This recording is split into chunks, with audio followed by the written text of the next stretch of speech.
¿Qué tal? Salve, calamares. ¿Cómo estáis? Bienvenidos a un directo, a un nuevo directo que retomamos este viejo hábito, este viejo mal hábito, o bueno, depende para quién se mire.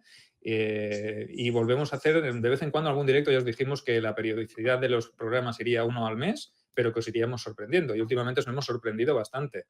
¿Verdad, Ángel? Que nos lo hemos currado. No se Yo puede quejar. estoy sorprendido de mí mismo, mira que te digo, me sorprendo cada vez. Pero sí, está bien, porque si no la monotonía siempre aburre un poquitín. Así que de vez en cuando hay que sorprender al público y tú también eres especialista de sorprender a tus compañeros.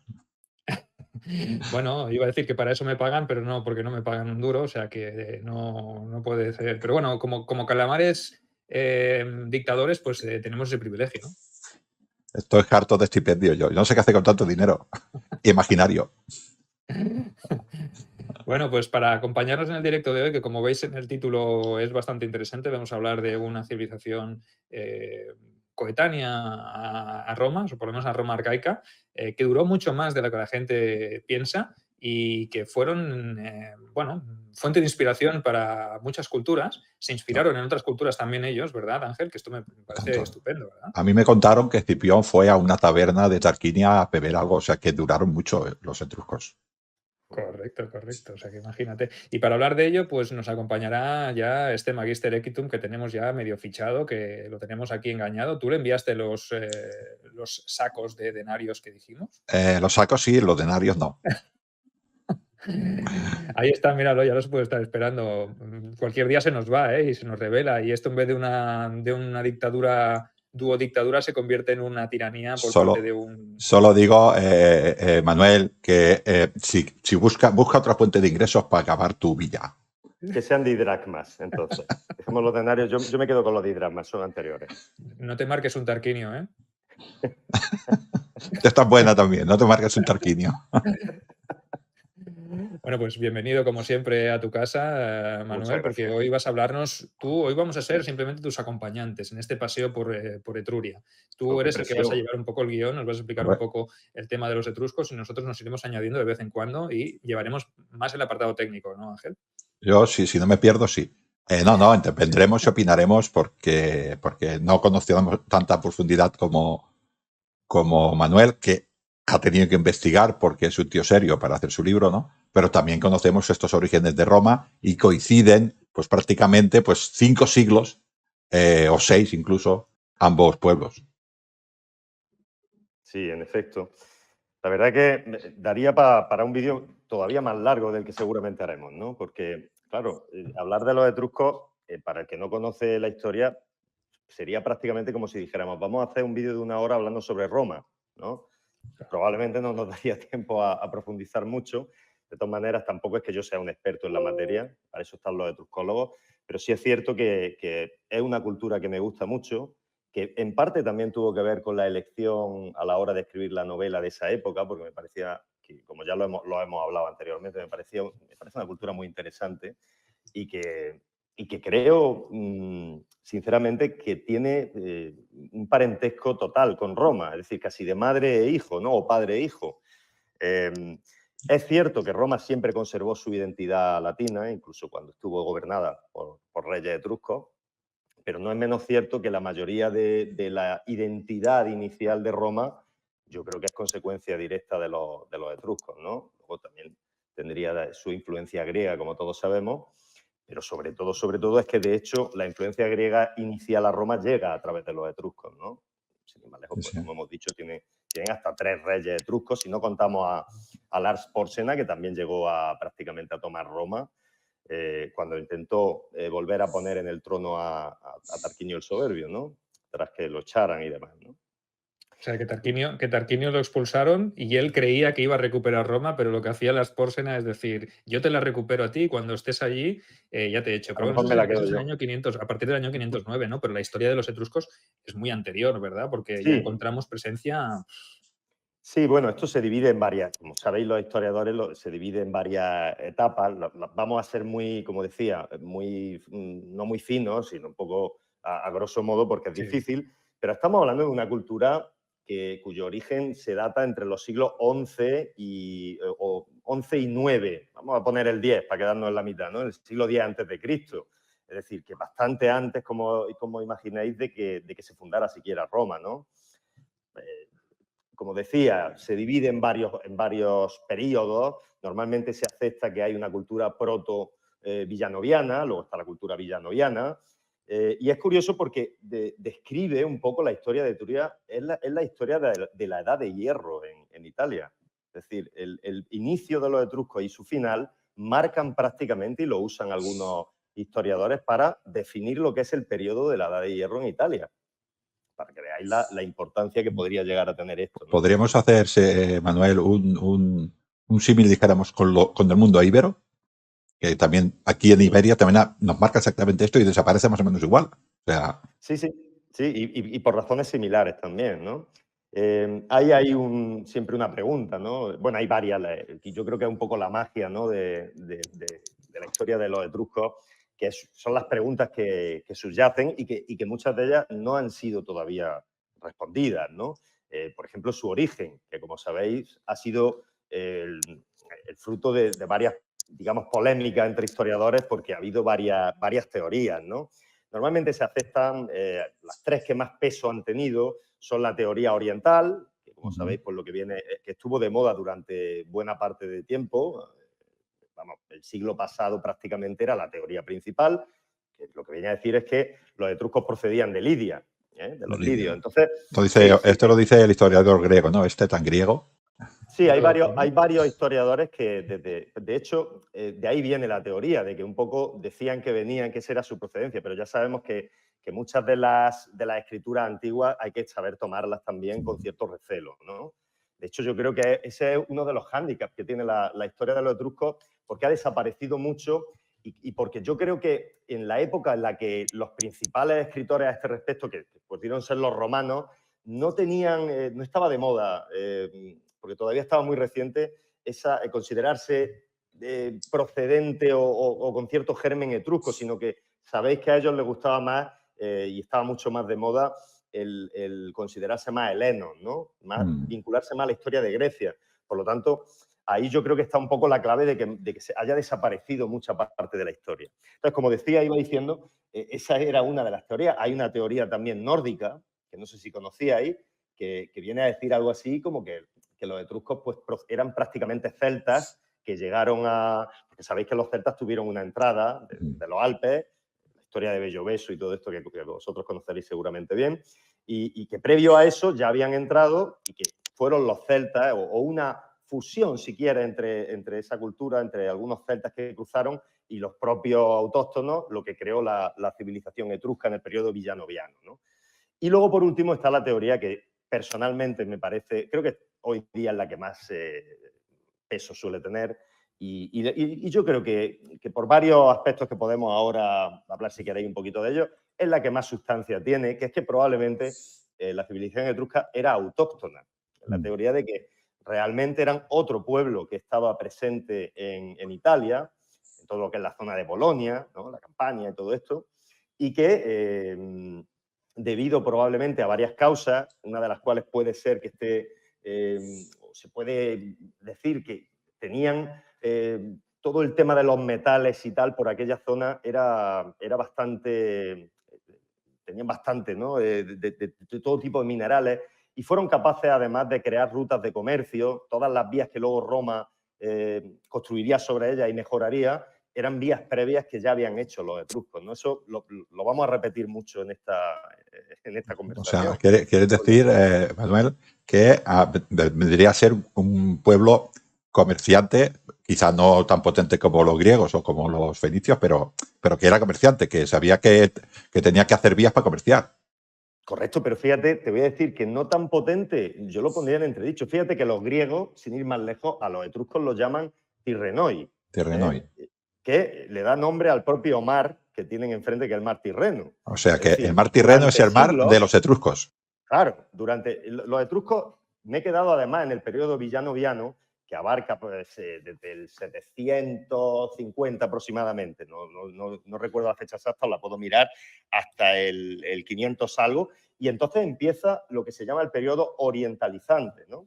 Que básicamente es cuando los etruscos empiezan a absorber la cultura también griega, ¿vale? Y eso ocurre porque, como todos sabemos, en esa época es cuando empiezan a crearse las primeras colonias griegas en Italia.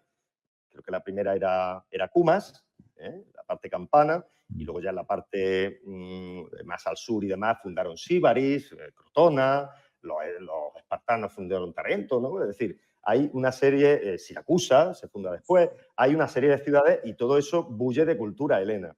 Y esa cultura helena negocia, comercia y se mezcla en muchos casos con la potencia dominante en aquellos siglos, que lógicamente Roma no era todavía, pues Roma no existiría, sí. ¿verdad? No, ahora que has dicho esto, Manuel, podría ser, ahora es una cosa que me viene a la cabeza, has dicho que la teoría, dijéramos, de ser autóctonos es la más plausible, pero también podría ser que alguna ciudad de estas de Lidia se estableciera allí y por eso tenemos este lío. Sí, efectivamente, es que, vamos a ver, como estamos diciendo, los etruscos, si por algo se hicieron famosos en esa época, era igual que los fenicios, ¿no? Por el comercio exterior, por todo lo que comerciaron haciendo suyo totalmente hasta su desaparición en el mar Tirreno, ¿no? Entonces, claro, ¿quién te dice que no hubiera ahí una mezcla? Probablemente como sucedería en muchas polis griegas y como sucedió luego en Roma, en este periodo orientalizante se conoce que hay un aumento demográfico brutal en las ciudades etruscas, ¿no? Y eso se produce también como consecuencia de que llega gente. Claro. Que el origen sea, como decían estos historiadores griegos, porque fue una... Pero la realidad, ¿sabes cuál es? Que no se ha podido demostrar eso. Claro, yo creo que confunden el periodo de esa época que hemos hablado tantas veces, de los pueblos del mar, de esas invasiones y esos movimientos migratorios a finales del siglo XII, antes de Cristo, con una llegada paulatina que se establecen, a lo mejor factorías púnicas o factorías griegas en las propias ciudades etruscas, como era la manera o el modo de proceder de estos comerciantes orientales, y se produce una mezcla también de esa población venida de fuera y se genera pues una población propia, ¿no? Pero eso pasaba también en Iberia, pasaba en Córcega, en Sardeña, en Sicilia. Entonces, lo que pasa aquí que a lo mejor se ha tendido a confundir este periodo con más presencia oriental con una teoría que marca o quiere explicarnos el origen orientalizante y no lo es, ¿no? Es más un periodo, ¿no, Manu? Sí, totalmente. Mira, y además, sabéis que para que nos entiendan los que nos estén viendo, cuando tú quieres analizar este tipo de hechos históricos tan antiguos, al final sabéis que os podéis basar o en fuentes escritas, o en la arqueología, o en la lengua. Y este es otro punto curioso y que yo creo que es el que ha llevado también a crear muchas teorías alrededor de esta civilización, ¿no? Porque sabéis que en Italia la mayoría de las lenguas, el falisco, el latín, entonces era pues, el latín prenestino, el latín romano, ¿no? Así como otras lenguas que había por aquella época, el umbro, el osco, todas estas lenguas, eran lenguas de tronco de origen indoeuropeo. Mientras que la etrusca no tiene ese mismo tronco de origen. Entonces, claro, eso crea también preguntas, ¿no? ¿Y esta gente por qué hablaba de otra manera, ¿no? Porque... pero en el periodo orientalizante, como bien está diciendo Sergio, por ejemplo, es cuando toman el alfabeto, y son los que alfabetizan un poco toda Italia, los etruscos. Y ese alfabeto ellos lo toman de los griegos. Esto parece que está bastante probado, que ellos lo que hacen es coger el alfabeto griego y crear el suyo un poco a imagen, cosa que se hacía mucho en el pasado, ¿no? A imagen y semejanza al griego, pero con sus propias palabras, sus propias letras, ¿no? Su propio abecedario.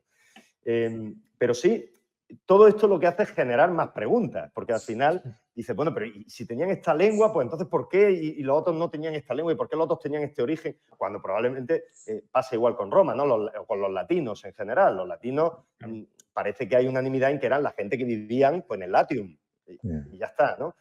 Ahora, ¿qué pasó antes? Siglos antes de eso, ¿de dónde vinieron? ¿Cuáles fueron? Esto es difícil, ¿no? Esto es difícil y seguramente es campo de estudio actual. Sí, es que Manuel, si nos ponemos un poquitín así estrictos, no sabemos nada de lo que pasó en el siglo XI, XII y X. Con lo cual, claro, ¿quién va a confirmar nada de ningún pueblo? Ni de los íberos, ni de los etruscos, ni de nadie.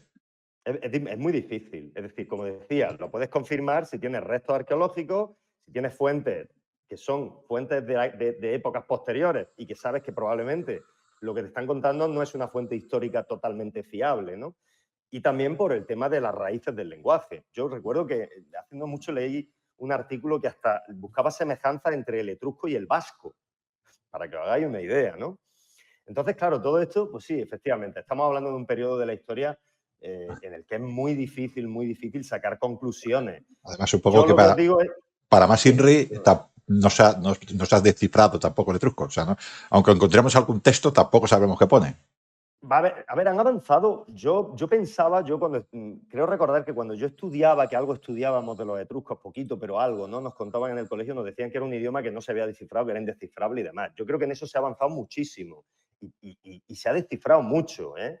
Lo que pasa es que, claro, a ver, la mayor parte del lenguaje etrusco se ha sacado de las tumbas. Y tampoco vas a tener, entonces, al final, un diccionario con todas las palabras, con lo cual... Claro, ¿qué es lo que ha quedado? Las tumbas, ¿qué es lo que ha quedado? Exactamente. Por lo tanto, efectivamente, ahí tienes una tumba además preciosa. Esta es de un periodo ya bastante, digo, más reciente hacia nosotros, ¿no? El periodo posterior, probablemente orientalizante. Y todo eso son pues los nichos. Hay tumbas que son auténticos... ¿Te acuerdas de dónde estaba, Manuel? ¿En Tarquinia o por ahí? Yo creo que esto es en... No, yo creo que esto es en Chiusi. Perdón, no en Chiusi, que sería Clusión. En Caere me parece que es. Caere.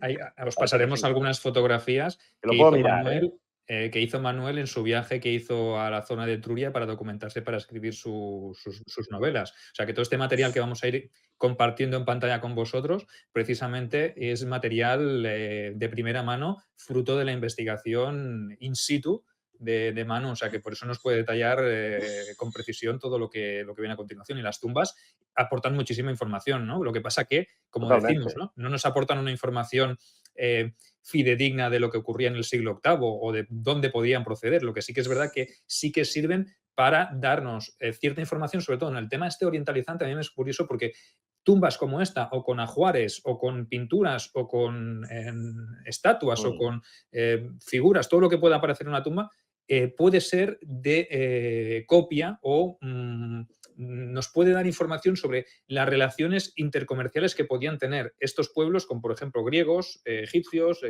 sirios, fenicios, etcétera, etcétera, porque aparecen en los ajuares elementos de esa cultura o de esas culturas más orientales. Eso es lo que a lo mejor nos despista y nos puede decir, es que los etruscos eran originarios de allí. No, no, señores. Igual que los íberos, en sus tumbas también encontramos objetos procedentes del intercambio comercial, los etruscos, pueblo comercial, como hemos dicho. Ahora que me fijo en la foto, esto es una tumba, dijéramos, pero no para una sola persona, es para varios, ¿no? No, claro, son tumbas familiares, efectivamente.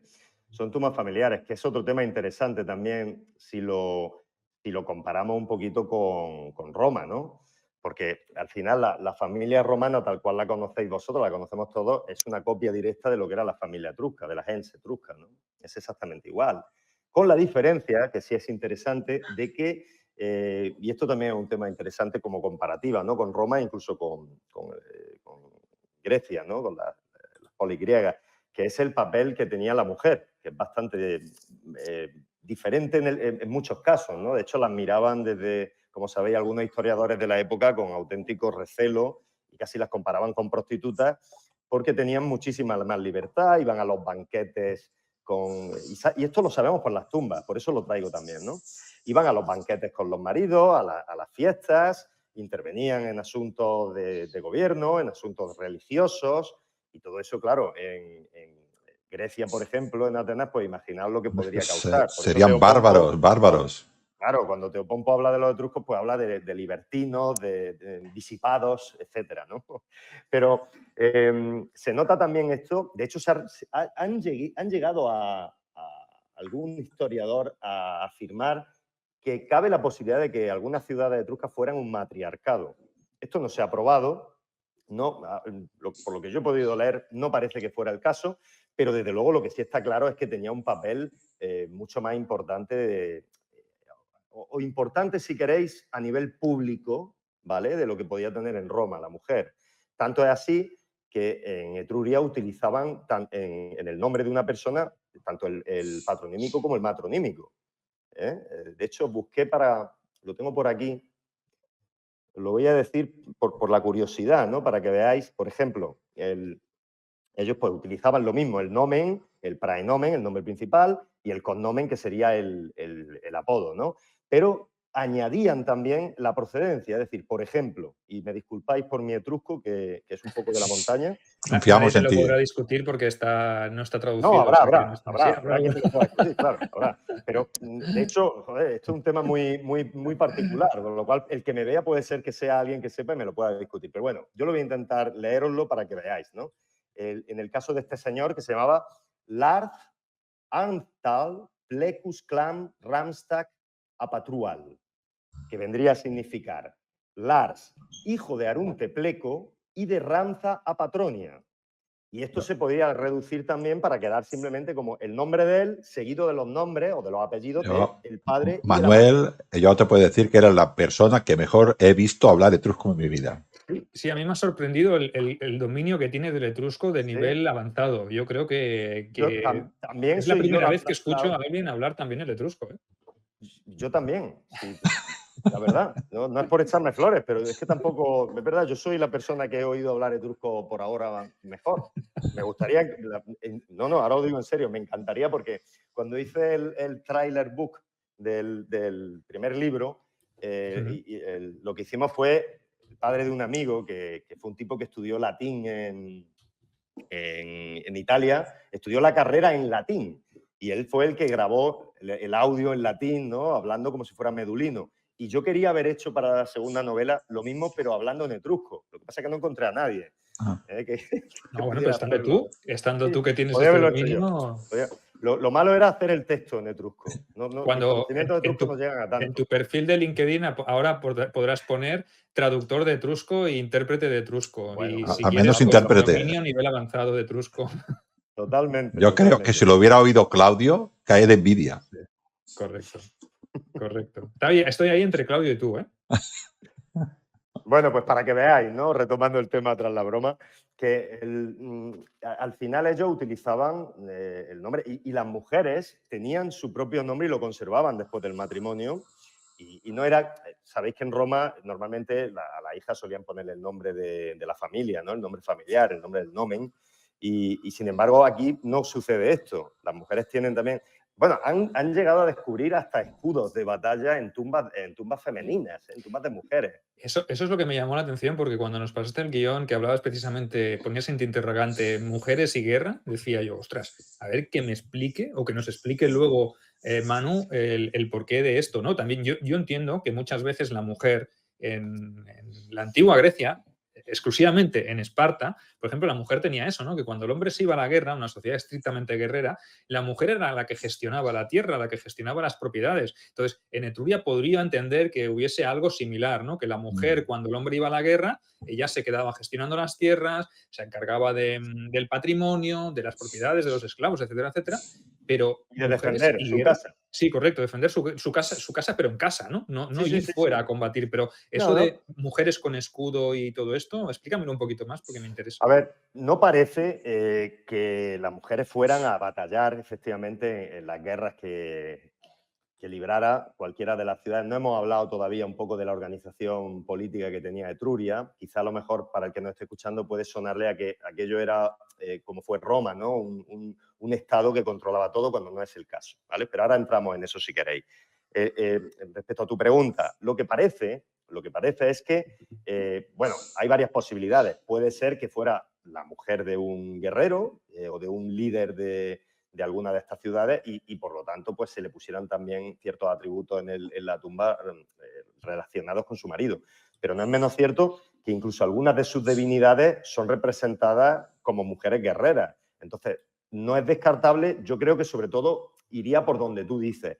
No hay ningún rastro, al menos escrito o arqueológico, que pruebe que las mujeres fueran a la guerra con los hombres. Pero sí que es posible que efectivamente algunas mujeres pues tuvieran que tomar... al final no es difícil pensar en esto si pensamos, como digo, que es una sociedad en la que la mujer tiene un papel mucho más activo en otras cosas. Eso no significa que por regla general las mujeres no tuvieran un papel similar en algunas cosas a las de Roma, a las de Grecia, ¿no? Se sabe que también pues, le gustaba tejer, por ejemplo, cosa que hacían, como sabéis mucho, las matronas romanas, ¿no? Y probablemente estas matronas romanas que tendrían ascendencia en muchos casos etrusca, porque es de lo que estamos hablando al final, ¿no? Oye, el periodo este en el que tuvieron 3 reyes etruscos, cuando uno lee a Livio, parece que fue que tuvieron 3 reyes etruscos que pasaban por allí. Pero eso no es creíble. Es decir, lo normal es que si tuvieron 3 reyes etruscos, pues fue porque durante ese periodo probablemente Roma estuvo muy, aunque como digo, conservara su origen latino, pero Roma tuvo que estar muy incluso por cercanía, muy entreverada, ¿no? Es que en esa época, quizás me equivoco, pero creo que por esa época los etruscos se fueron muy hacia pues, toda la campaña era etrusca también. Es decir, que pasaban por encima de Roma. Claro, no, por eso digo, estaban muy cerca. Roma y Béziers estaban puerta con puerta, que son, no sé, 15 o 20 kilómetros lo que hay. ¿No? Sí, sí, de hecho la frontera sur de Etruria es el Tíber. Claro, Es así de difícil. ¿no? Ahora, me ha venido una cosa... Cuando empezaron los enfrentamientos, es decir, Sí, justo Béziers lo cambió todo. Sí. Me ha venido una cosa que igual es una... Es que me ha venido ahora una idea, ¿no? En el caso esto de que dices que sale la mujer con guerra. El hecho de que la mujer y el hombre tuvieran una cierta igualdad o una cierta presencia pública en Etruria no quita de que la gens, de que la familia fuera muy importante, ¿no? Y que ese atributo, dijéramos, de lucha de guerreros pasara indistintamente de hombres y mujeres, ¿no? Que ellos lo vieran como todo este conjunto igual. Sí, toda la familia sea y toda esta familia tiene estos atributos. No, por eso te digo, vamos a ver, es una obviedad que al final, por cuestiones puramente biológicas, pues las tareas se dividían de acuerdo a lógicamente, a quién podía asumirlas mejor. Y la guerra, pues por lo que sabemos, en el caso tanto de los etruscos como de los romanos, como fue un tema más, salvo excepciones, que las que no digo que no pudiera verlas, era un tema masculino, lógicamente. Lo que digo es que en el caso de Etruria, por todo esto que estamos hablando, había un papel de la mujer diferente al que podía haber en Roma y en Grecia. Y de hecho, las criticaban por eso y criticaban a los etruscos por eso. Pero los estoy viendo, pero totalmente escandalizados, porque el papel, el rol era muy potente, ¿no? Y yo no conozco mucho la sociedad etrusca, pero sí conozco la romana, ¿no? Y el orden natural de los dioses era el orden de las cosas y la mujer tenía un sitio y estos etruscos estaban volados. Vamos, y a la mujer le dirían de todo. Sí. Bueno, ya te digo que de todas formas esto no quita que como sociedad tú piensas que Roma copia mucho, y lo vamos a ir viendo, ¿no? De Etruria. El pater familia es una figura etrusca también, ¿eh? El propio pater familia es una figura etrusca. Es decir, que la gente se organizaban igual que en Roma luego se organizaron.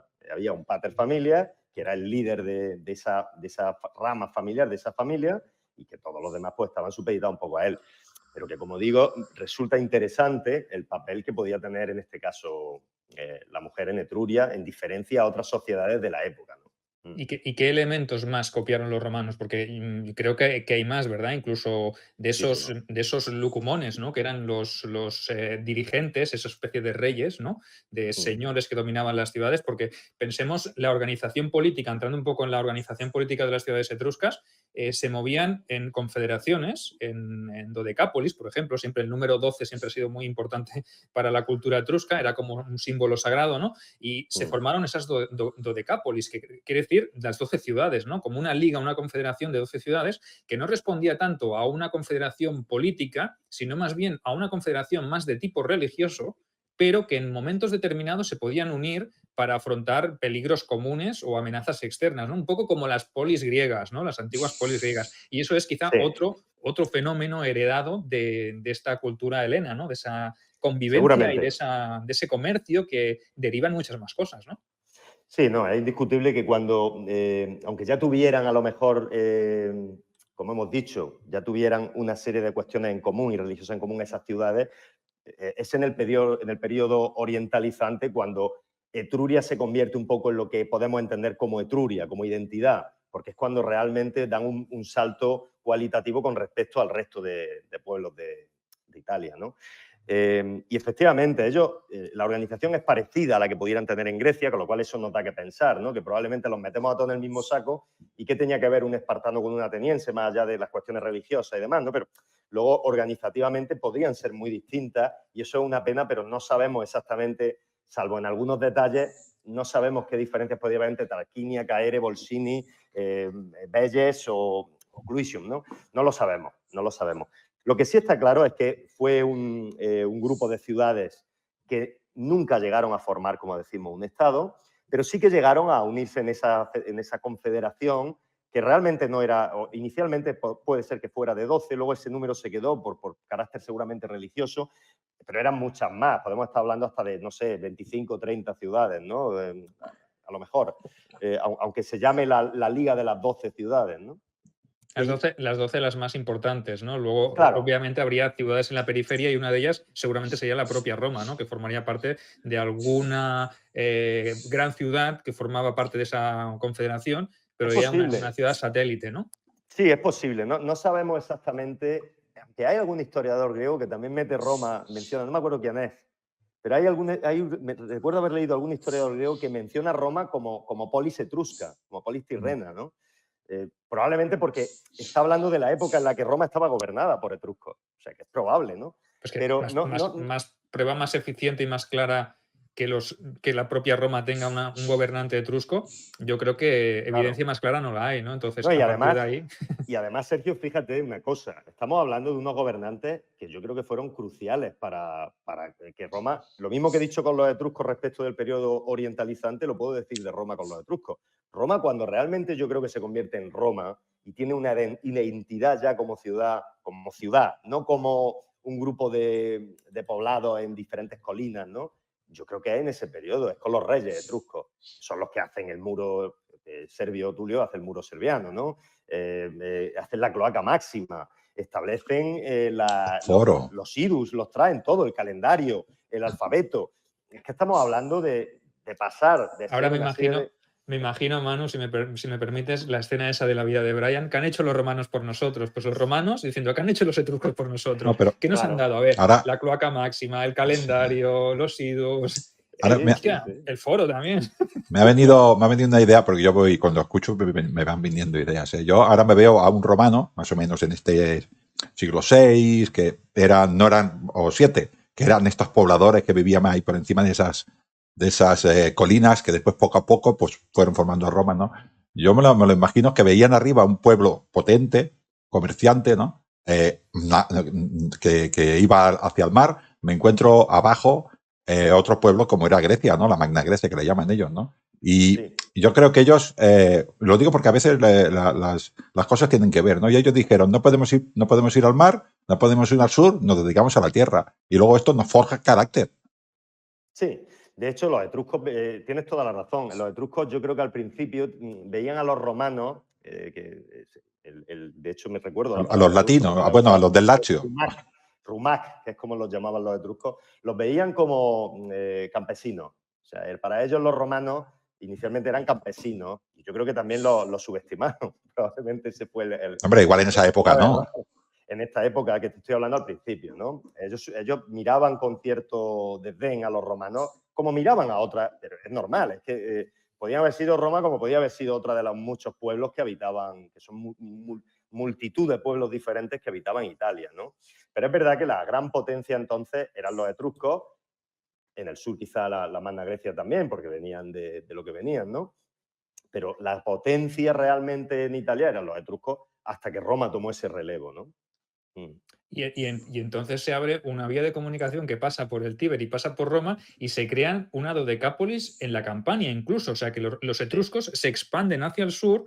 Roma no deja de ser una zona de paso porque es importante, porque está el Tíber y porque a los etruscos les interesa, y por eso Roma tiene unos gobernantes etruscos que también yo creo que rinden vasallaje a las ciudades más importantes como podían ser Veyes, Caere, Volturno y todo lo que hemos hablado antes, ¿no? Entonces, eso es otro detalle más que para los más avisados, para los que estén atentos a lo que estamos explicando, quizá encajando las piezas del puzzle, os sirva para daros cuenta de que lo que siempre hemos defendido aquí desde el principio, que es que Roma no dejó de ser una ciudad satélite o una villa comparado con esas grandes ciudades, ¿no? Que con el paso del tiempo sí que va creciendo, ¿no? Porque va asumiendo cierto poder hasta que es capaz de sacudirse el yugo en cierto punto y hacerle incluso la guerra a los propios etruscos. Y en gran parte es lo que has dicho tú antes, ¿no? A mí me llama mucho la atención, Manu, porque es es que los propios etruscos son los primeros que infravaloraron a Roma, porque de verdad es que no se lo vieron venir hasta que no la tuvieron encima, y a lo mejor luego fue demasiado tarde, porque si hubiesen actuado antes, quizá Roma no hubiese tenido tiempo de crecer y de convertirse en la amenaza que fue luego para los... Perdona, Sergio. Ahora entra el portillo Quirite. ¿Para qué están los dioses? ¿Para estas cosas? Hay que decirlo todo al final, Sergio. Sí, ¿no? Y además Me gusta es un tema tirarte la interesante lengua. también. No, y también es verdad que para ser justo y no simplificar demasiado, hay que decir que realmente la desaparición de Etruria no se basa solo en la conquista de Roma. Es que Etruria venía ya de conflictos con Siracusa, con los tiranos de Siracusa, con Dioniso y demás, que además usó a los galos, que también por arriba estaban atacando y llegaron hasta Roma, de hecho, ¿no? Los ligures, ¿no? Sí. La época de Camilo. Los senones. Bueno, era una mezcla de tribu. Habría senones y habría más, seguramente, pero principalmente parece que fueron los senones. Pero que lo que te quiero decir es que al final yo creo que llegaron a un punto álgido en el que se relajaron como cultura, en el que probablemente pues, eso de la guerra le encantaba la música, por ejemplo. Es un tema interesante también de la música, las flautas. Los flautistas etruscos eran los más reconocidos en el mundo y se usaban en todo. Lo usaban la música para todo. Dicen que para cazar usaban a los flautistas. En la guerra, por supuesto, usaban flautas también y otros instrumentos para las marchas, lo cual a mí, en mi imaginación, se hace interesante, ¿no? Escuchar un ejército moviéndose al son de una flauta. Es algo curioso. Siempre estamos acostumbrados a los tambores, ¿no? A más a la percusión, ¿no? Y algo tan dulce como puede ser el sonido de una flauta, imaginármelo en un ejército que de eso los griegos, los ejércitos griegos, otra influencia griega, utilizaban el aulos, que es una especie de flauta doble, ¿no? Exactamente. Entonces, ahí tienes otra herencia orientalizante, ¿no? Otra herencia procedente del mundo heleno que dista un poco de lo que vendría después, ¿no? Pero los etruscos sí que fueron gente muy, muy refinada. ¿Tú qué dices? ¿Que se acomodaron al final y...? Yo creo que sí. Yo creo que sí, porque mira, yo creo que el inicio de la decadencia comienza con la conquista de Vélez, como sabemos, por parte de Roma. En el momento en el que Roma ya conquista a esa gran ciudad dentro de lo que es la Liga Etrusca en aquel momento y el resto de ciudades no la amparan, no la ayudan, probablemente porque, creo yo, ¿no? Porque pensarían, oye, prefiero que los romanos conquisten Vélez a que Vélez se haga más fuerte todavía al conquistar Roma y duplique su bagger y sean ya imparables. Es mejor dividir entre 11 que entre 12, ¿no? Oye, pues sí. voy a compartir con vosotros una foto del actual Vélez que nos hizo Manu en su viaje y que nos ha traído para que veáis bestial lo la foto. sorprendente y lo magnífica y lo esplendorosa que continúa siendo Vélez. Vais a flipar. Ahí está. ¿Qué os parece, Correcto. Vélez? Pues así es, ¿eh? Ahora, fíjate que sí te da un... Hay varias excavaciones allí, en este caso no salen, en la parte del Arx, que es donde están descubriendo pues, varios templos y demás, ¿no? Todo esto es una gran explanada que está sobre una meseta, es decir, esto está en alto respecto al resto de la orografía, ¿no? Y es interesante porque es grandísima. Ese que has puesto, esa foto que ha salido ahí, es el templo de Minerva, que es donde se han hallado bastantes cosas interesantes, ¿no? Esculturas de terracota de la época. Creo que por ahí os mandé alguna foto también, ¿no? Y que te dan una sensación de lo importantísimos que podían llegar a ser los templos en esta época, ¿no? Esos son los cuniculi. ¿no? Me parece que todo esto, ¿verdad? Que son los frisos, ¿no? Todos esos frisos pertenecen, o se supone que estaban en los laterales del templo, el templo de Portonagio que se llama, que era un templo, parece ser que dedicado a Minerva, aunque le llaman el templo del Apolo de Vélez por esa misma estatua que tenéis. El que está de espaldas es Apolo, que fíjate, si os fijáis en el pelo con las trenzas estas típicas etruscas, es un Apolo muy raro para planteártelo como un Apolo, ¿no? Como lo tenemos en la cabeza el Apolo de los romanos o de los griegos, ¿no? Entonces, fíjate, y el que tiene enfrente también semidesnudo, que solo lleva, si os fijáis, la capa esta hecha con la piel del león de Nemea, es Hércules, enfrentándose a Apolo por la cierva de Cerinea. Y son las primeras estatuas de este tipo que hay, las estatuas de terracota. Todavía no había llegado el mármol, lógicamente, pero fijaros lo bien hechas que están para ser una estatua de terracota. O sea, lo difícil que tenía que ser hacer la musculatura con un material como la terracota. Esto se atribuye a un escultor etrusco que se llama Vulca y que parece ser que fue también el que hizo pues todo el fronto y las esculturas que había en el templo de Júpiter Óptimo Máximo en Roma. Capitolino.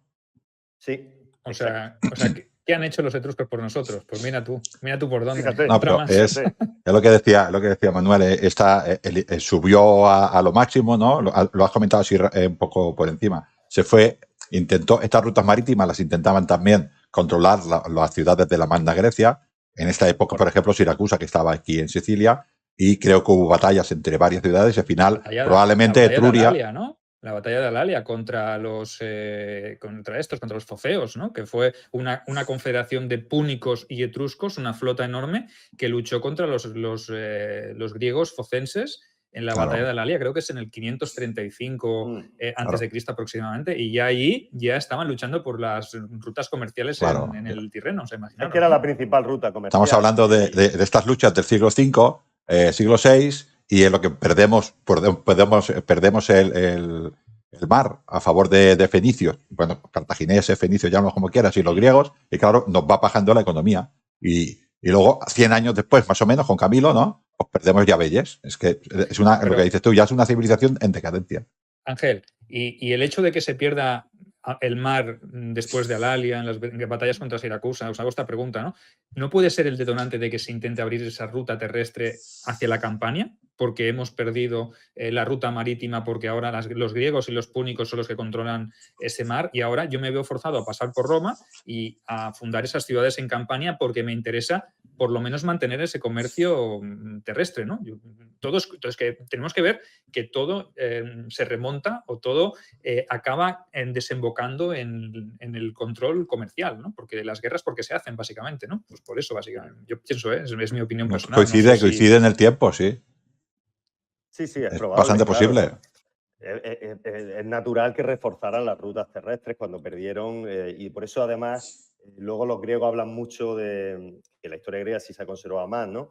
Hablan mucho de los tirrenos piratas, ¿no? Los llaman piratas porque probablemente luego, pues lógicamente, ellos seguirían atacando las embarcaciones griegas y demás, ¿no? Que trataran de controlar ese mar, ¿no?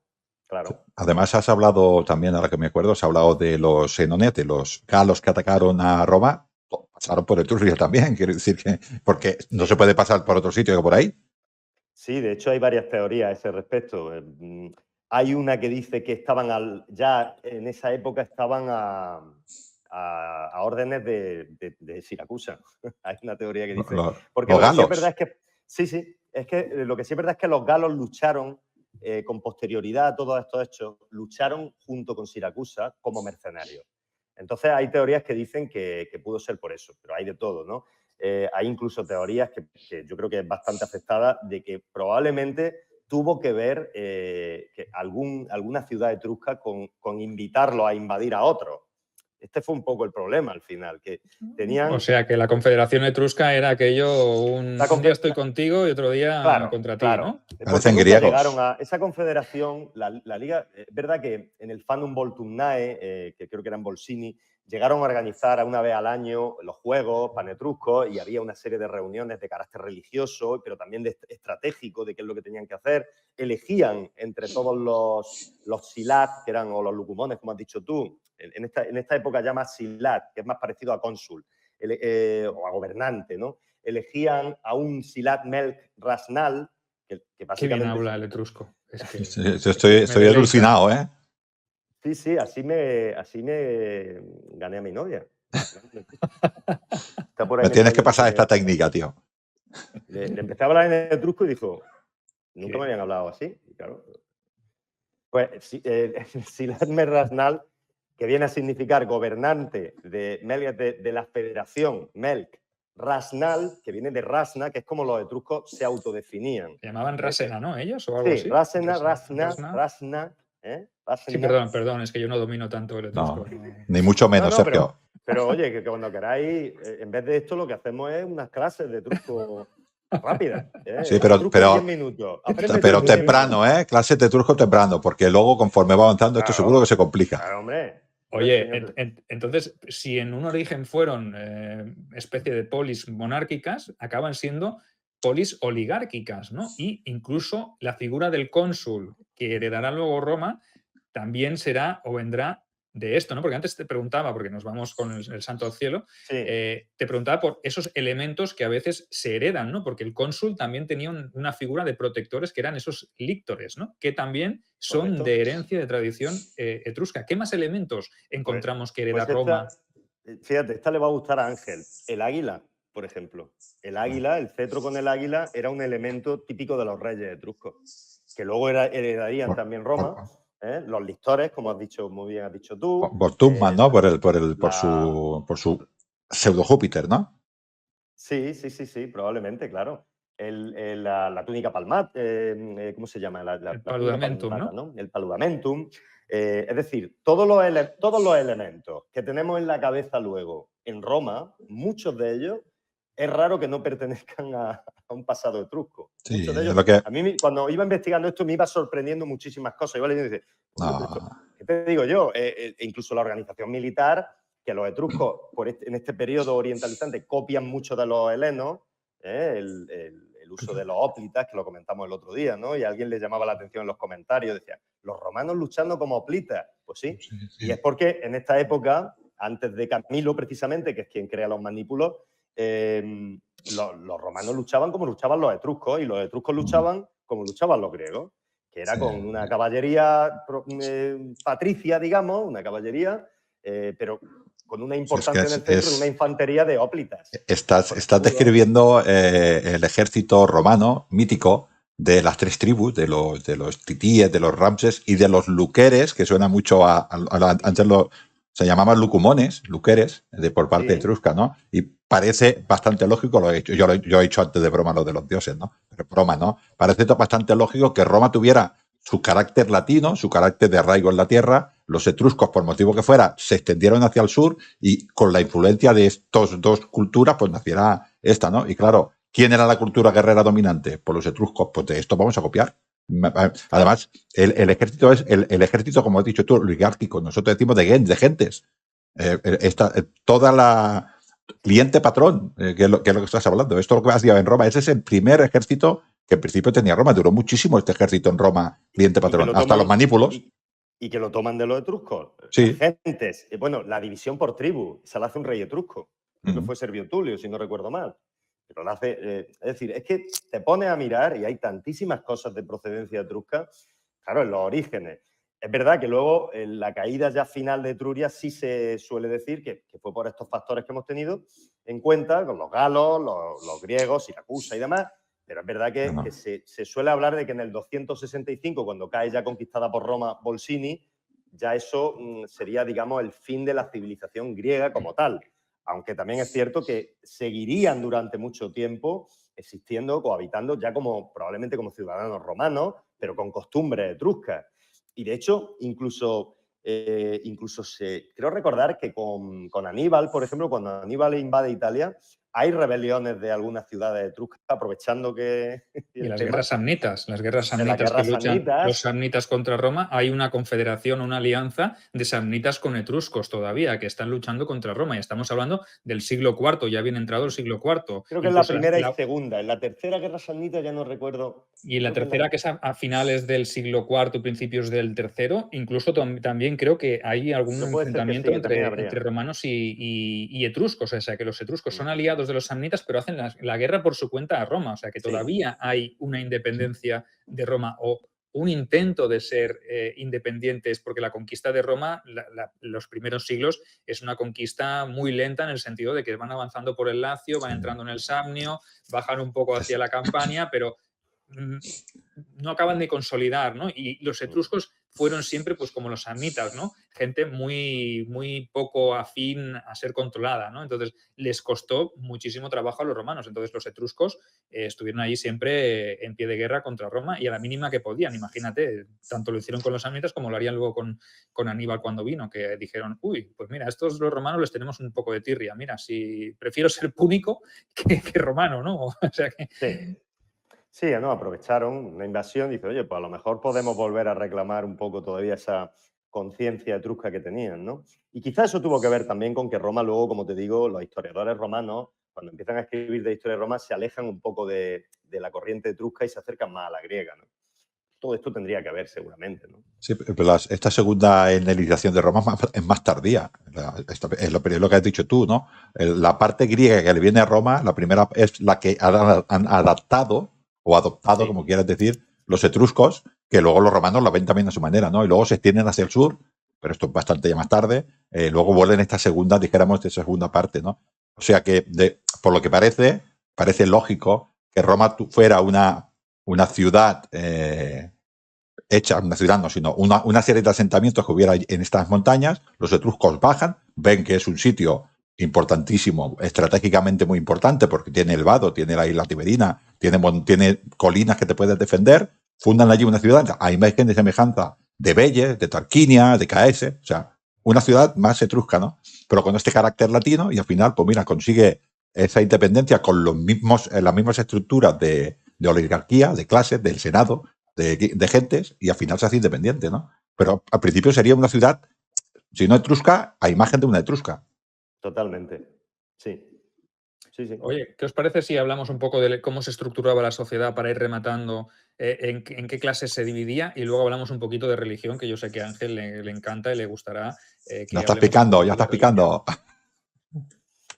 Bueno, la estructura social ya la hemos comentado un poco, Sergio. Al final es que, básicamente, si te fijas en la estructura social romana, tendrían lo mismo. Es tomada totalmente de la etrusca, ¿no?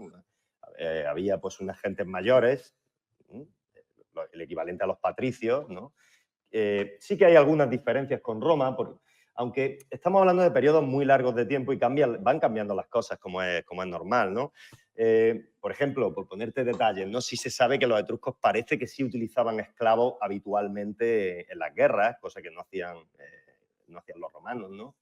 Y, no sé, diferenciaciones así sociales.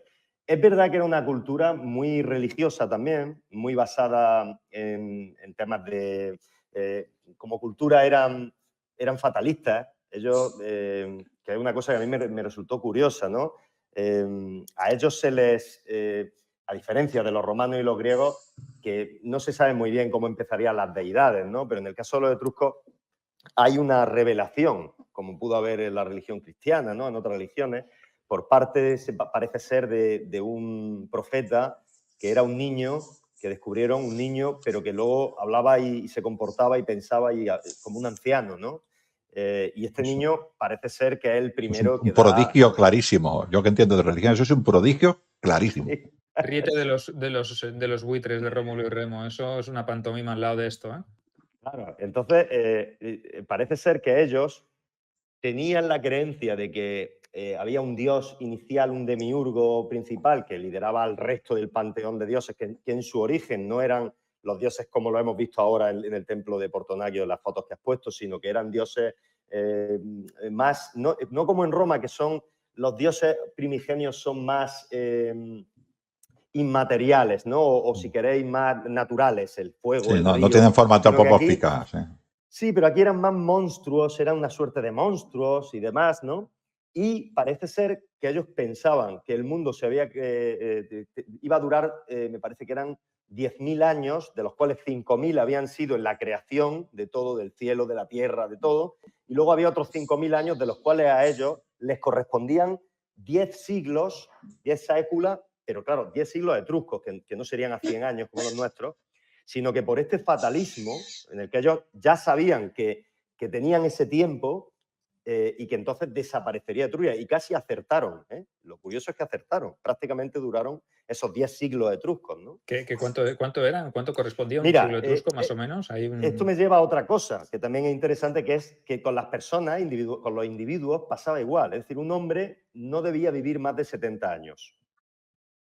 Y si quería vivir más de 70 años, había una serie de ritos que podía hacer para alargar su vida otros 15 años. Es decir, ellos en teoría podían vivir hasta los 85. Por lo tanto, se piensa que el siglo etrusco podía estar en torno a los 70 y los 85 años, ¿no? Si luego seguías, que es una pregunta que podéis hacer, ¿no? Es decir, bueno, ¿y qué pasaba después de los 85? Que se hacían... parece ser que si no morías antes de los 85, quedabas como apartado de... Ya no podías contar con los dioses, ni podías... ¿entendés? En una sociedad en la que esto era importantísimo, ¿no? Ya no podías contar con los dioses, tu tiempo había acabado. O sea, estaba pasándote y probablemente pues, muchos terminarían suicidándose por este motivo, ¿no? Dirían, no, yo es que ya he llegado a los 85 años, ya no hay más ritos mágicos que pueda hacer para alargar mi vida. Luego, es que me tengo que morir ya. Esto sería, en una ciudad como Belle le pasaría a 4 en un siglo, porque una ciudad guerrera como Belle es guerrera ya, con enfermedades, con guerra, sería dificilísimo. Probablemente, no serían muchos, pero bueno, pues habría quien llegaría a esa edad y diría, joder, o me voy a la guerra y que me maten allí, o a ver qué hago, ¿no? Entonces, luego en el periodo orientalizante, pues igual que pasa con Roma, ya empiezan a entrar las figuras antropomorfas de los dioses, ¿no? Y ellos pues lo que hacen es adaptar algunos dioses que ellos ya tenían, y aquí es donde entramos ya en un capítulo que casi es para un programa entero, si te gusta el tema, que a mí sí, ¿no? De la mitología y demás, pero que hay dioses pues que tienen mucho parecido con los dioses que luego conocimos por Roma y por Grecia, ¿no? Y otros tantos que no, que son dioses propios de ellos y demás, pero que bueno, siempre al final sabéis que terminan adaptando, ¿no? Sí, interpretándose. A mí me resulta interesante que en el caso de ellos las deidades solían tener más de una cara y más de un nombre.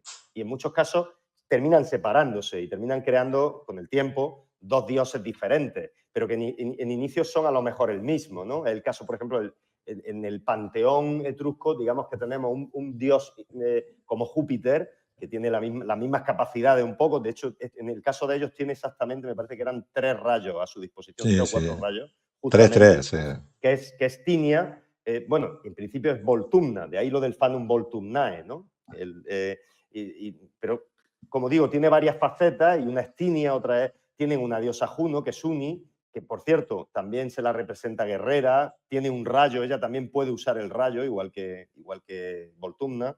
Está Menva, que es Minerva, Aplu, que es Apolo, es decir, al final es un panteón muy parecido al que podemos encontrar en Roma, pero luego con curiosidades y leyendas que para el que le gusta esto, pues son muy interesantes, ¿no? Por ejemplo, para ellos Hércules no era un héroe, para ellos siempre fue un dios. Ellos lo tenían dentro del panteón, ¿no? Y hay muchas historias de pruebas parecidas a las de las pruebas de Hércules, pero que son diferentes, ¿no? Con cosas que hace que no son las que normalmente se cuentan, ¿no? Hay una que de hecho la usé en la novela, me gustó mucho, que es y de hecho hay alguna figura por ahí, que es, sabéis que Hércules en la mitología griega se convierte en dios porque mama del pecho de Hera, ¿no? De la mujer de Zeus. En este caso también ocurre, pero ocurre ya cuando es adulto. ¿Vale? O sea que tienen historias muy, muy interesantes para el amante ya un poco a cierto nivel de la mitología, ¿no? Y que son interesantes por esto, porque por ejemplo, tema que os he comentado del fatalismo, no se da luego en Roma, ni se da. ¿Cómo representan a los dioses, que son todos barbilampiños, no tienen barba, son todos jóvenes, pueden ser mujer y hombre al mismo tiempo, hombre y mujer? De hecho, esto pasa con Tinia, que hay una inscripción que hay en la que se supone que habla el dios, dice esto, ¿no? Que si me da un traje de mujer me disfrazaré de doncella, ¿no? Seré una doncella. Es decir, que tienen curiosidades, ¿no? Lo que sí son muy, muy parecidos las dos.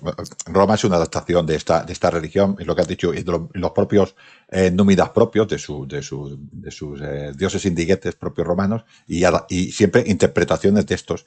Lo ha hecho Roma y lo hicieron los etruscos anteriormente, y probablemente lo hicieron también los griegos, quiero decir, ¿no? Pero yo creo que hay una cosa que sí que heredó Roma, que es muy importante de los etruscos, es el hecho de la consulta a la voluntad divina, ¿no? O sea, augures, todo este tipo de adivinaciones, todo esto de saber qué quieren los dioses, esto quedó impregnado en la sociedad romana, pero esto viene de los etruscos, pero vamos, rajatabla. Correcto. Todo el tema y además eso se sabe, ¿no? Que quienes le explicaron a los romanos cómo crear el pomerium, cómo hacer todos los ritos sagrados relacionados con esto, fueron los etruscos, ¿no? Y efectivamente, el papel del auríspice, que en el caso de ellos, creo que, a ver si me acuerdo el nombre, Nesvis, es el nombre del auríspice etrusco, ¿no? Y de esto se han encontrado cosas muy interesantes. Ahí tenéis que os sonará el hígado de Plasencia, ¿no? El hígado en el que están representados en el hígado, es un hígado de bronce, pero te están representados dónde tienes que mirar, o sea, una guía para para el arúspice, para saber dónde tiene que mirar, para saber, la parte está dedicada a un dios, cada una de las partes de ese hígado, y de esa manera, pues probablemente podían seguir como una suerte de guía de, bueno, el problema está aquí o está acá, pues esto tiene que ver, es un problema con Apolo, claramente, ¿no? Este problema está relacionado con Aplu. Entonces, O sea, hay cosas muy curiosas. Estás hablando del manual de instrucciones de lectura de un hígado. Sí, sí, totalmente. También leían toda la interpretación de las aves, del vuelo de las aves etruscas. Ellos también interpretaban a los truenos. Es decir, de esto podríamos estar hablando ahora. Como los romanos. Es que se está hablando de los mismos prodigios que los romanos y de las entrañas. Llevamos una hora, pero no me quiero despedir sin hablar de un tema que quiero hacerte una pregunta que nos hace un videoyente a través de YouTube, y es la siguiente, Manu, porque no hemos tocado demasiado hoy el tema del arte etrusco, que es un tema muy interesante, ¿no? Sin duda. Y nos decía Maximus Darius que dice que hace pocos días en la Fundación Juan Marc hicieron un programa sobre arte etrusco muy interesante. Básicamente hablaban de que la mayoría del arte etrusco lo hicieron los griegos. Relacionaban a griegos que huían de la zona de Jonia por las guerras contra los persas como responsables o bastante responsables del arte etrusco. De ahí esa influencia también, esa manera de representar el arte etrusco que se parece bastante a lo que puedes encontrar en los frescos, por ejemplo, de Creta, ¿no? O en la zona de algunos palacios de Nosos, o ese arte minoico que me parece que es una obra asombrosa, es una representación artística brutal, ¿no? Entonces, ¿es posible que en ese periodo orientalizante otra de las cosas que se trajera antes de que conteste Manuel, voy a hacer yo una teoría. Existe el comercio, ¿eh? Y lo que lo hacen los griegos mola. Sí, no, bueno, la respuesta más lógica es la que estamos diciendo. Es decir, habría probablemente mucha influencia, como en todo. Es que estamos hablando se le llama periodo orientalizante por eso, ¿no? Porque hay una influencia importante, tan importante, que durante siglos lleva un poco el camino hacia donde va esa sociedad, y como digo, yo creo que es el periodo en el que ellos se crea ya como superpotencia Etruria, y es consecuencia de esas primeras interacciones con los griegos. Por lo tanto, es indudable, no solo en el arte, eran también muy buenos ingenieros los etruscos, todo el tema que no lo hemos hablado, pero se puede hacer una idea por el tema de la cloaca máxima, además, todo el tema del control del agua, de los regadíos, de tal, era impresionante lo que eran capaces de hacer. Y quién sabe, pues es probable, yo me imagino que como en todo, probablemente los griegos les trasladaron muchas cosas, y por qué no, es muy probable que los etruscos, los griegos también tomaran cosas de ellos, ¿no? Explícanos qué es esto. A ver. Hablando de construcciones. Sí, así. esto es Velles. Esta es la parte de Velles, o sea, la parte baja de Velles, ¿vale? Lo que hemos visto antes, esa explanada, sería la parte alta, esto es la parte baja, y todo eso son los cuniculi, que son, pues básicamente, las tuberías, por así decirlo, de Los Velles, desagües, ¿no? ¿no? De una cloaca o algo. Sí, son túneles que iban por debajo de la ciudad y que servían, pues, para todo el riego, para todo el trasiego del agua dentro de la ciudad, y que también servían probablemente para evitar inundaciones. Fijaros, por ejemplo, en Roma lo que pasaba antiguamente, ¿no? Que se inundaba toda la parte donde está el Coliseo, era una parte inundable, ¿no? Y que eso se solucionó gracias a este tipo de construcciones también, ¿no? Y, de hecho, lo curioso es que parece ser que probablemente fueron su perdición, porque es muy probable que Camilo, cuando tomó Velles, lo hiciera usando uno de estos cuniculi, uno de estos túneles, ¿eh? Así que esto está allí en Velles y puedes incluso entrar, no hasta dentro del todo, no, vamos, yo no me metí ya por miedo, ¿no? Pero que puedes entrar y visitarlo un poco por dentro, ¿eh? Es curioso, sí. Bueno, llevamos ya 1 horita y 2 minutos, tampoco 4 minutos, no lo vamos a alargar demasiado. Sé que hemos hecho, como has dicho, Manu, un repaso así a vista de águila un poco, de águila etrusca, ¿eh? Ángel, no de águila romana, de águila etrusca. Yo solo sé que él ha dicho que el dios etrusco tenía 3 rayos, Júpiter también, tiene uno que era bueno, que era el del presagio, va bien, tiene otro que castigaba, y había un tercero que lo cambiaba todo y nada volvía a ser como antes. Puede pasar, no te pases. Bueno, pues deciros que ha sido muy interesante el programa de hoy, que Manu, el último que habla etrusco. Sí. ¿Creéis que era Claudio? Pues no. Es Manuel Martínez Peinado, el último que habla etrusco. O sea que y que le va muy bien para ligar. O sea que ya sabéis, apuntaros aquí fundamental, apuntarlo. Hay prueba videográfica de esto. Videográficas también. Pues lo dices por el programa, ¿no? O sea, que Sí. te ha gustado, es lo que quiero decir, ¿no? Sí, estoy alucinado. Oye, nos ha gustado mucho la entrega de hoy. Bueno, recomendamos absolutamente el que quiera profundizar más en el tema este, pues oye, no hay nada como irse a tus novelas, donde ya os hemos explicado que Manu hizo un viaje muy interesante para investigar. Os hemos enseñado algunas de las fotografías y obviamente le ha hecho mención a algunos datos que también salen en sus novelas, que ya hablamos aquí en su día. En su momento ya hablamos de la primera, de Camillus. Y luego está la segunda parte, que es Furious, y estamos esperando que nos deleite con la tercera. Sí. No le vamos a presionar, lo justo, porque le estamos aquí robando el tiempo. Yo le presiono. Sí, espabila.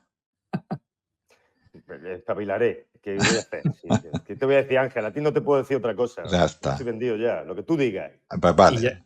Y ya que estamos en materia, porque hemos visto que os han ido gustando los vídeos que hemos ido subiendo sobre análisis de series y tal, recordad que el último que emitimos, que colgamos hace unos días, fue el tema del análisis de la primera temporada de Bárbaros, que está por caer la segunda temporada, que también la analizaremos, a ver si con suerte a mediados de esta semana, finales, compartimos el análisis de esta segunda temporada, que ya lo grabamos también con Manu, y desde aquí, pues como él es Magister Equitum y nosotros somos, de momento, somos dictadores, perpetuos.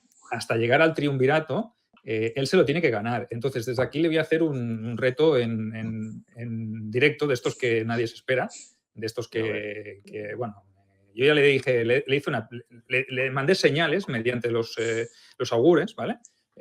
Los arúspices, le hice una señal, a ver si es capaz de interpretar mediante el hígado ese de bronce, a ver si encuentras la parte en la que yo te digo, Manu, oye, ya que colaboras y te vemos tanto últimamente en el canal, ¿qué te parecería si lo del tema de las series y los análisis y las críticas te lo cargas en tu mochila y te ganas el sueldo ese que te va a enviar Ángel, ese estipendio que te va a enviar?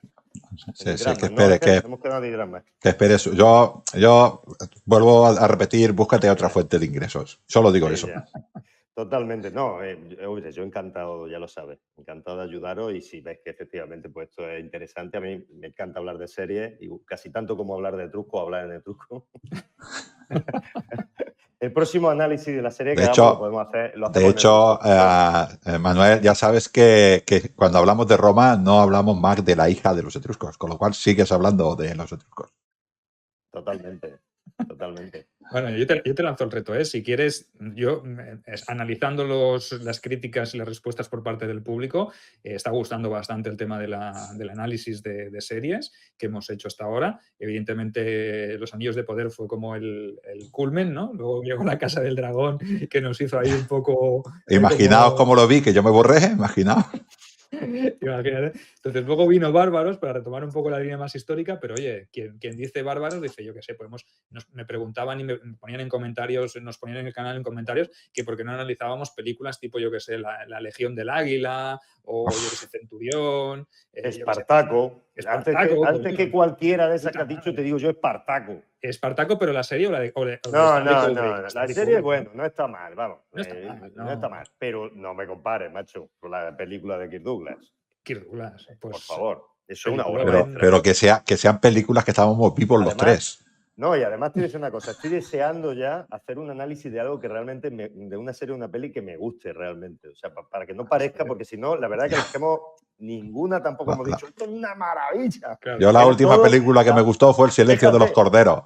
Fíjate, pues entonces ya, esa es de hace nada. Pero tenemos que analizar ir a caballo ganador. Entonces yo os propondría, pues eso, que tú mismamente, encargándote un poco de la dirección de esta sección, a la que podemos llamar el etrusco. Ah, no pega, no queda bien, buscamos otra. Había una película que se llamaba... el calamar crítico. El calamar etrusco, ¿no? El calamar etrusco. Le podemos poner un título. Venga, va, a los que vean este vídeo en diferido, dejadnos en comentarios cómo queréis que le llamemos a la sección que va a llevar Manu, en el cual va a analizar, o vamos a analizar entre todos, no le vamos a ceder la responsabilidad a él, porque si no todos los tomates irían a él. ¿Cómo llamaríamos a la sección el calamar etrusco, el etrusco crítico, la sonrisa etrusca? A ver, Sergio, si tú, vamos a hablar en serio, porque yo soy un tío muy serio. Si tú me dices, Sergio, hace 2 días que me dijiste, confirmamos el programa a las 7, tú me dices que Manuel nos va a hablar en etrusco, yo conecto a las 5 de la tarde. Oye, que también está pendiente, aprenda etrusco en 10 minutos. Sí, eso Pues yo lo Manu, podemos hacer. pues Manuel Pero no, Martín ¿sabes Pinares. lo que deberíamos hacer? Es un vídeo en el que digamos qué series, porque lo dijimos ya, ¿no? Sí. Las 10 series que nos gustan, Venga. da igual, de la historia. Eso lo deberíamos hacer. cortito, un vídeo Del cortito. siglo XX y del XXI solo. Sí. Vale. Sí. Bueno, si te gusta el cine mudo y todo eso, pues... Que me gusta también. Lo que pasa es que series de antes del 20... Claro, pues como tú eres el que vas a dirigir, llevar las riendas en esta nueva sección, a la cual ya le pondremos título más adelante, que nuestro público y nuestra audiencia opine, pues si quieres el siguiente lo hacemos sobre las 10 mejores series o las series que más nos gustan y luego ya empezamos a analizar películas y series de registro histórico, venga, para que no nos metamos en camisas de 11 varas, que luego nos metemos ahí a analizar los Anillos de Poder y la Casa del Dragón y hay que sacar el Scutum, la Lórica segmentata y hay que ir en formación cerrada. Porque... Pero ¿de qué os quejáis? Eso es lo que os gusta a vosotros. No. Nosotros nos gusta matar bárbaros, no sufrir, matar bárbaros, pero no sufrir. Por aquí tenemos un oyente que dice que le gusta el calamar etrusco. Le gusta. Calamar etrusco. El calamar etrusco. Bueno, mola. La verdad que es divertido. Gracias. El calamar etrusco.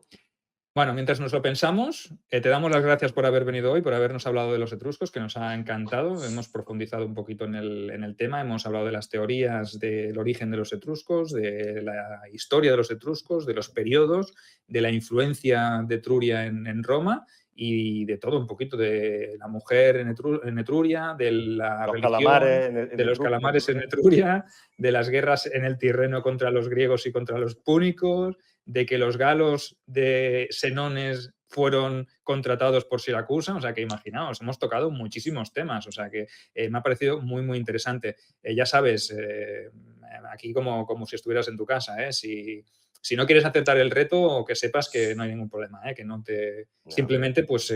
si no tiene alternativa, somos dictadores perpetuos, no sé, es para quedar bien esto. No, lo que pasa es que yo ya aspiro a ser dictador también. Hombre, bueno. Que no es que no me guste más que también me gusta también. En esta vida hay que tener aspiraciones. Claro. Bueno, pues, ¿qué me dejo? Sí, hombre, por supuesto, Ángel, que nunca me lo recuerdas. Que sí. Vamos a ver. Venga, va. El dictador perpetuo tiene tanto dinero que no es capaz, nunca se acuerda de pedir la voluntad de que al menos os suscribáis a nuestros canales, ¿no? A Sergio Alejo Gómez en YouTube, hacéis allí las campanitas y luego también muchos de estos contenidos también los comparto en iVoox y Spotify, en Lignum, en Roma. Así que allí también os suscribís. Que siempre se olvida. Algo estás tramando en Lignum en Roma, ¿verdad? Algo sí, me han dicho por ahí los auspicios también. He consultado el hígado ese de Manu y me ha dicho que, sí, ahora voy a... puede haber alguna novedad, ¿verdad? He consultado el hígado de Manu. Eso es casi grotesco. El de bronce que tiene Manu. Sí, no. He hecho, voy a hacer pues para estos 10.000 suscriptores que hay, pues bueno, hay una opción en iVoox que es para fans. Entonces, pues yo normalmente publico los jueves, pues los fans pues tendrán 4 días antes, bueno, el lunes, el programa, y poco más adelante pues haré algún episodio específico solo para los fans. Todo, como ha dicho antes Manu, como dices tú, la República Romana se modificó, Etruria fue creciendo y pues Lignum en Roma tiene que ir también adaptándose a los nuevos tiempos. Y ahora que has hablado de los 10.000 suscriptores que tienes, también es verdad que teníamos que celebrar, y yo se me ha ido de la cabeza, es que yo no sé para qué os pago, que no os pago nada, pero bueno, no sé para qué os pago, para que me recordéis que hemos superado la barrera de los 2.000 suscriptores en YouTube. Poco a poco va creciendo, Sergio. Los quirites vamos creciendo. Somos pocos, pero con mala leche y somos gente con muchos brazos. Con muchos brazos, correcto. Sí. Imagínate, a 8 por calamar somos... Yo me descuento a veces. Que llegamos. O sea, ya, daros las gracias sobre todo por haberos suscrito al canal, por la confianza que depositáis en nosotros y sobre todo por la fidelidad y que seguiremos creciendo, seguiremos haciendo programas y a ver si de aquí a un tiempo, a finales de año me pongo aquí como máximo, a ver si podemos llegar a los 2.000, venga, vamos a ser poco ambiciosos, 2.500, ¿qué os parece? Bien, 2.500 mete legión, bien.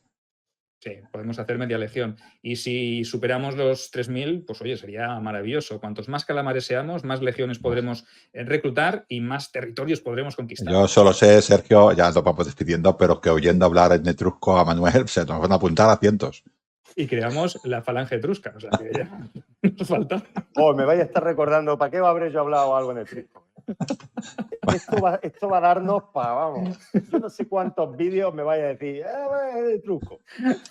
Hombre, si le ponemos un título a tu sección en etrusco, pues imagina, se lo ponemos en etrusco, a ver quién lo descifra. Sí, No, que Serium Voltumnae. Solo lo sabrás tú y Claudio ya no está, o sea que tampoco habrá mucho que hacer. Bueno, venga.